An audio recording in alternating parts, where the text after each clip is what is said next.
हरियाणा सरकार के 9 वर्ष का शासन पूरा हुआ है और भारत सरकार के 9.5 वर्ष पूरे हुए। अब बहुत सारी योजनाएं केंद्र की भी और स्टेट की भी, जो लोगों को घर बैठे सुविधा देने का हमने काम किया है। आज उन सब योजनाओं की चर्चा की है। उस कड़ी में कुछ लोगों की अपनी शिकायतें थी, उन लोगों की शिकायतें ली हैं।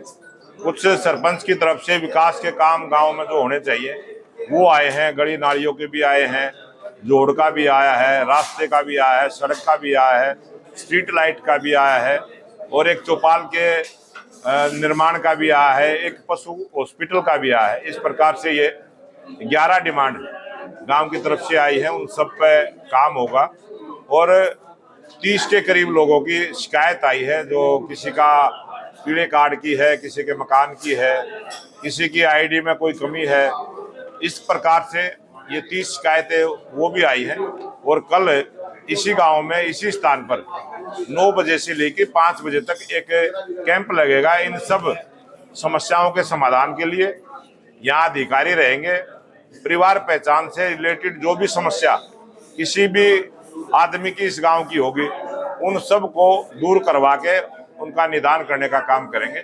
और बहुत अच्छा जनसंवाद यहाँ रहा है, बहुत अच्छे से लोगों ने अपनी बात भी रखी है और हमारी बात को सुना। सर, 5 राज्यों में चुनाव है, किस तरीके से देखते हैं?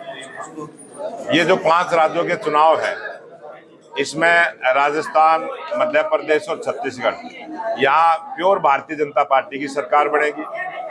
और जो 2 स्टेट है वहाँ भी भारतीय जनता पार्टी की सरकार में भागीदारी रहेगी। आज भारतीय जनता पार्टी पूरे देश के अंदर हर जगह सरकारों में या तो सहयोगी है या सरकार में है। और जब जब भी चुनाव होते हैं, भारतीय जनता पार्टी बड़ी ताकत के साथ, बड़े बहुमत के साथ लोग उनको आशीर्वाद देने का काम करते हैं। बड़ी संख्या में हम जीत के आते हैं। ये आने वाले जो 5 राज्यों के चुनाव हैं, इसमें भी भारतीय जनता पार्टी और मजबूती के साथ सरकार बनाने का काम करेगी। आपने 9 साल की बात की है आपने। शुरू में जब बीजेपी सरकार आने वाले थे वो उस पर बहुत वो कर रहा था, तो कैटल फ्री का भी एक वादा किया था।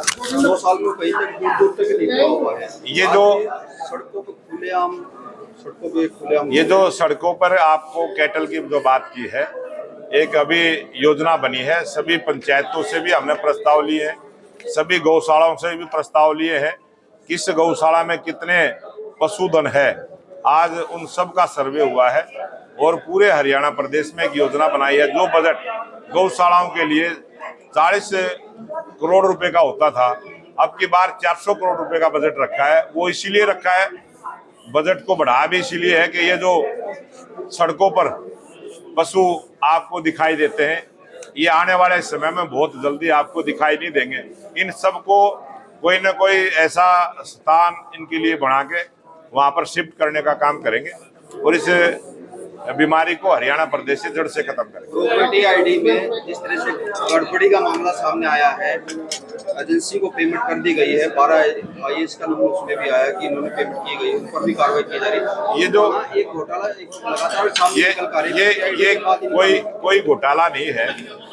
खबर को चलाने के लिए, कहने के लिए ये शब्द आप प्रयोग कर सकते हैं घोटाला, क्योंकि घोटाला लिखते ही खबर को देखने का काम लोग करते हैं। बाकी इसमें कोई घोटाला नहीं है। इसमें त्रुटि उस कंपनी के द्वारा हुई थी, उस कंपनी को हमने टेंडर भी कैंसिल कर दिया और अब नए सिरे से, नए ढंग से अधिकारियों को लगा के और एक नई एजेंसी के माध्यम से ये काम हो रहा है। और जितनी भी ये इस प्रकार की शिकायतें थी प्रॉपर्टी आईडी को लेके, उन सबको फिर दोबारा से नए ढंग से उसका काम चला हुआ है। और हमारे जो प्रदेश के मंत्री हैं, जो ULB विभाग के कमल गुप्ता जी, उन्होंने प्रत्येक नगर पालिका, नगर परिषद, नगर निगम अधिकारियों की बैठकें ली हैं, प्रत्येक जिले में गए हैं और बहुत तेज गति के साथ लोगों का उसका समाधान भी किया है।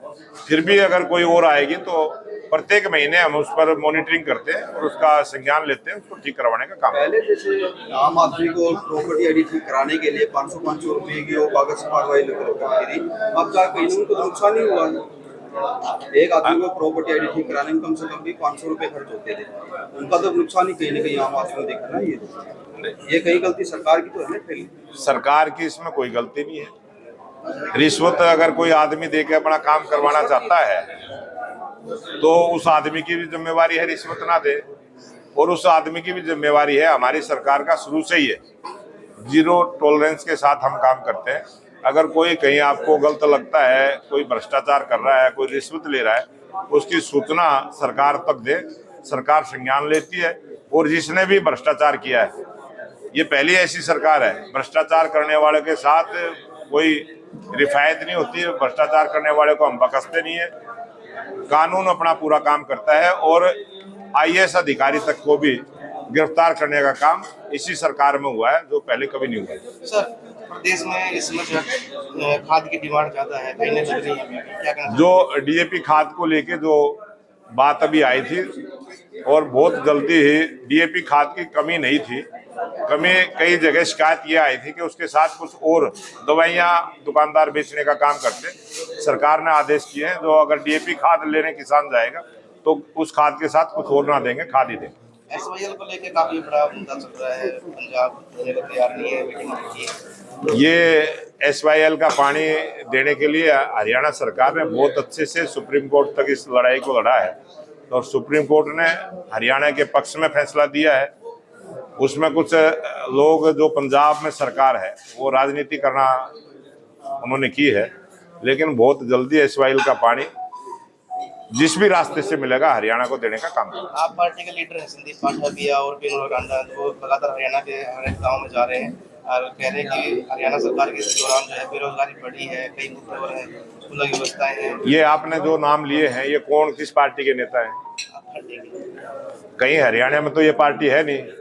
जिनका आपने नाम लिया है वो कभी जनप्रतिनिधि रहे नहीं, जो कभी चुनाव भी नहीं लड़ा, जनप्रतिनिधि नहीं रहा, वो कुछ भी कहते घूमते रहे, उसकी बात का वजन जिस प्रकार का होगा। गोहाना और कई अन्य जिलों की मांग बनाने की लगातार सामने आ रही है, सोशल मीडिया में भी ऐसा चल रहा है। क्या 2 नवंबर को ऐसी कोई सौगात मिल सकती है कुछ जिले बने? ये विषय मुख्यमंत्री जी का है, और इस विषय पे वो जरूर 2 तारीख को देश के गृह मंत्री अमित शाह जी आएंगे, और जितने भी हरियाणा प्रदेश के लाभार्थी सम्मेलन एक होगा, बड़ी संख्या में होगा, उसमें जो भी नई घोषणाएं होंगी आपको जानकारी आ जाएगी।